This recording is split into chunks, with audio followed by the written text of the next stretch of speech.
ادخل. لا مؤاخذة يا ست هانم. في حاجة يا سعدية؟ كنت عاوزة أسأل حضرتك، عاوزة حاجة؟ لا يا سعدية، كتر خيرك.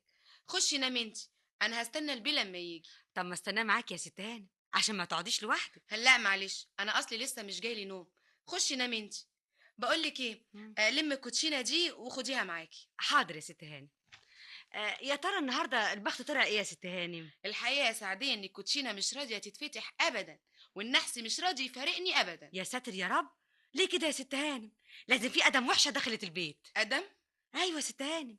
في ادم تخش البيت تجيب الخير معاها، وادم تانية تجيب النحس. تمام يا سعدية، مظبوط الكلام اللي انتي بتقوليه ده.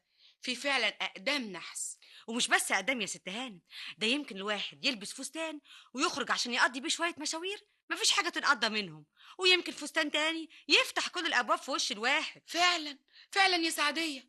عشان كده بقى انا مش عايزة البس الدبوس الجديد اللي جابهولي سيدك عبد القادر، اللي بيسموه عن القط. ليه يا ست هانم؟ هو حضرتك بتشقمي منه؟ ايوه يا سعدية، من يوم ما جابه ودخله البيت ومفيش حاجة بتنقضي ابدا. اول يوم المية السخنة وقعت على ايدين الطباخ وسلختهم، والكوتشينة مش راضية تتفتح ابدا. انتي كسرتي الزهرية الكريستال، مع ان عمرك ما كسرتي حاجة. ابدا والله يا ست هانم، بس ما اعرفش هي فلتت من ايديا ازاي. واللي زاد وغطى ان سيدك عبد القادر عمل حادثة بالعربية وهو رايح الشغل النهاردة. يا ساتر يا رب. ومخليه الدبوس ده ليه يا ست هانم؟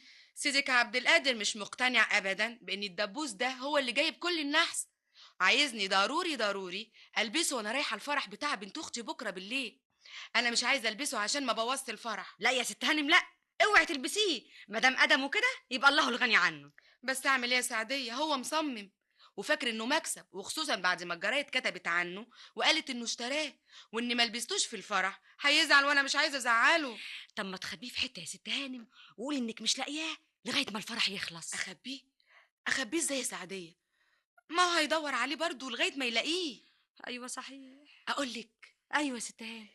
ايه رأيك لو تشيليه عندك في الأوضة اللي بتنامي فيها لغاية ما يفوت الفرح؟ هو بقى مش معقول هيدور في أوضتك.